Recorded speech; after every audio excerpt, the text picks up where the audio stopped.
नमस्कार दोस्तों, स्वागत है आपका RDS लोधी स्टोरी चैनल पर, जहां हम आपको ले चलेंगे कहानियों की अद्भुत दुनिया में। हर कहानी में छुपे रहस्यों और दिलचस्प मोड़ों के लिए बने रहिए हमारे साथ। तो चलिए शुरू करते हैं आज की नई कहानी के साथ। यह कोई काल्पनिक कहानी या फिल्म की कहानी नहीं है, बल्कि आंखों देखा सच है। मैं कंपनी की ओर से पिकनिक पर गया हुआ था। पिकनिक शहर के बाहर एक रिसोर्ट में थी। पहले कंपनी के लोगों ने क्रिकेट और अन्य खेल खेले, उसके बाद रिसोर्ट में ही बने वाटर पार्क में चले गए। वहां केवल कुछ लोगों को ही तैरना आता था। वो सब गहरे पानी में तैर रहे थे, बाकी सब कम गहरे पानी में तैर रहे थे। हम दोस्तों में एक शर्त लगी, पानी में एक सिक्का फेंका जाएगा और जो सबसे कम समय में सिक्का ढूंढ के लाएगा वह जीत जाएगा। सबने बारी बारी से गोता लगाया, मगर किसी को सिक्का मिला तक नहीं। अगली बारी मेरी थी।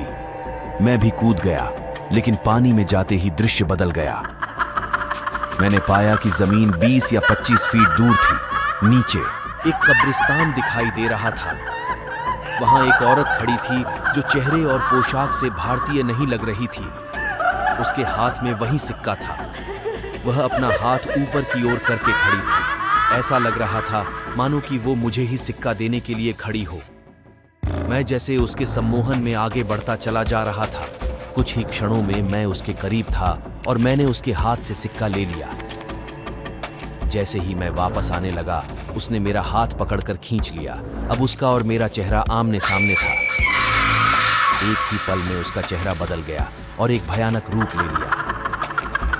उसकी आंखों से खून निकल रहा था और उसके चेहरे पर एक भयानक सी मुस्कान थी। मेरे डर की कोई सीमा नहीं थी। मैं डर के मारे कांप गया। मैंने झटके से अपना हाथ छुड़ाया। हाथ छुड़ाते ही कब्रिस्तान और महिला दोनों गायब हो गए और मैंने अपने आप को पूल में पाया। मुझे लगा जैसे कि मैं किसी सपने से जागा हूं। मैं जल्दी से पानी से बाहर आ गया और दूर जाकर बैठ गया। मेरी सांस फूल रही थी और मैं खांस रहा था। मेरे दोस्त मेरी मदद करने लगे। थोड़ी देर में मैं सामान्य हो गया था, लेकिन हर कोई पूछ रहा था कि क्या हुआ। मैंने बस सर हिलाते हुए कुछ नहीं में जवाब दिया। मैंने मुट्ठी खोलकर देखी तो सिक्का मेरे हाथ में था। ये देख मेरे दोस्त खुशी से उछलने लगे और मुझे बधाई देने लगे। दोस्तों ने फिर से शर्त लगाई, मगर मैं फिर से पानी में नहीं गया।